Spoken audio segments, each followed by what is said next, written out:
Hi everybody, today is August 21st and the garden is looking pretty good.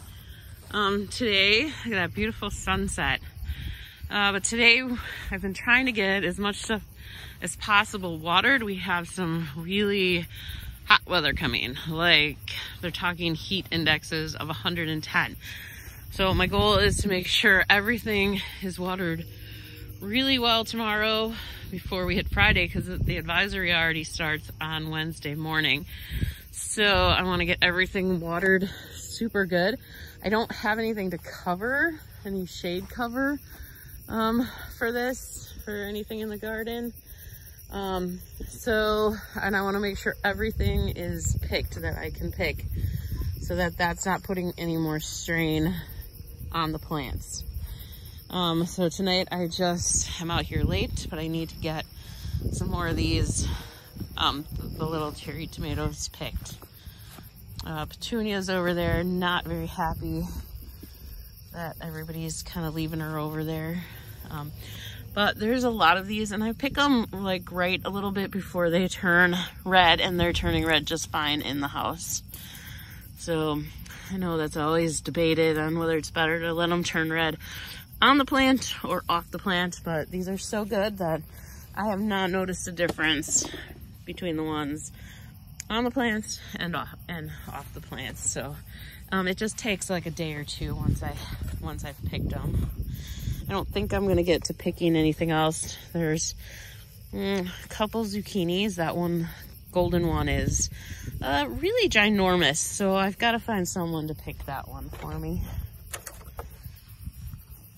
Probably by tomorrow, because it is huge. But the one right next to it is it's so covered in those squash bugs, and the whole thing is almost covered now.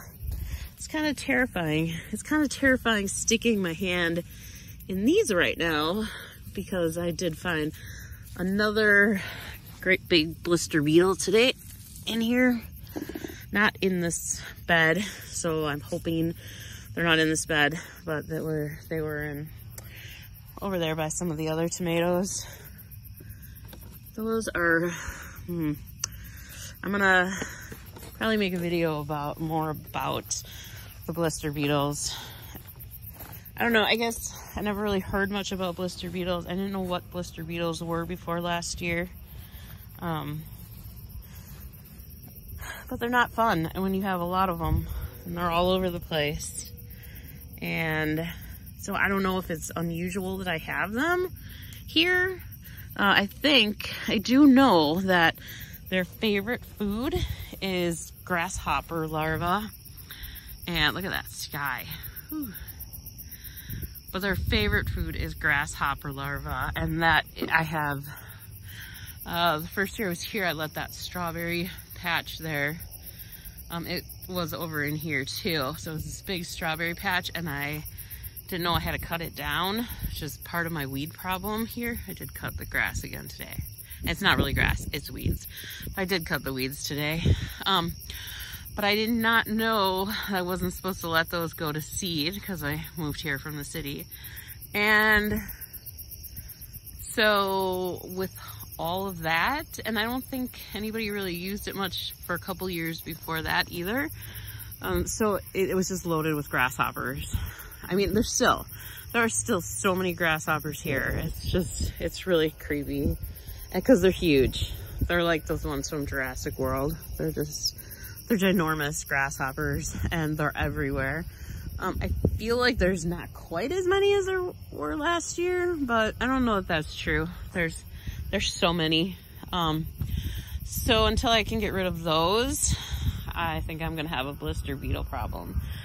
I heard that they don't like garlic, so that's why I tried to plant garlic, but I kind of ran out. So I was kind of hoping I could plant garlic all along the edge here, but that's not how it really works. So I don't know, maybe if I keep adding beds, I could add a couple garlics in a couple of the beds, and then we'll see if that starts getting rid of them.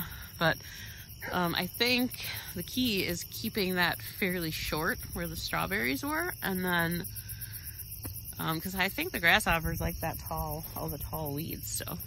So that is kind of on the list of things I really should try, just keeping these weeds all cut down and trying to get rid of the grasshopper larvae so we get rid of the blister beetles. I mean, they keep coming up. I keep thinking, oh, I think I got rid of them, but they keep coming up. So every day I find at least one every day. So there has to be a lot of them out here. So it's just really stressful that they're out here. And I mean, I worry about myself. I worry about the horses. It's not a good thing to have. So, like I said, the diatomaceous earth seemed to work better last year. And the 7's been working this year. So, I got to get that out here and at least put that on when I see them. So, yeah, so I'll be trying that, and then I'll let you know how that's going in a couple weeks if I'm still finding these things. I can't believe how many of these cherry tomatoes there are. Sorry, I gotta keep picking them while I'm talking because it's getting really dark really fast.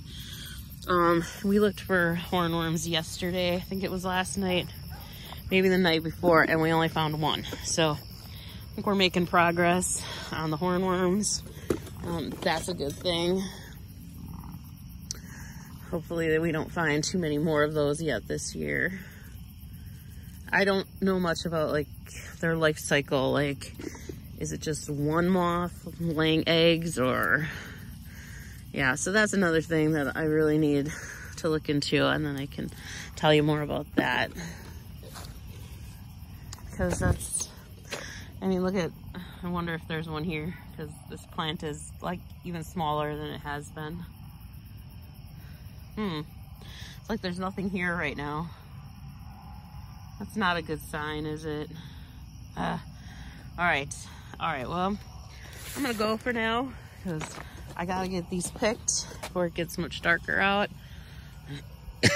I'm gonna look into a little more of the blister beetle info so I can tell you something besides they're terrible to have and you gotta get rid of them. Wait, let me just go over here and show you this zucchini real quick. Look at this thing. Oh my, look at that. It is ginormous. You can't even tell how big it is from there. I mean, like, here's my hand. And here's, like, it's way bigger than my hand. But the whole little one over there is, see, there is one squash bug on it. But that little one is, like, when I came out here earlier, it was just coated in squash bug larvae. Oh, it's gross. So, okay, thanks for watching.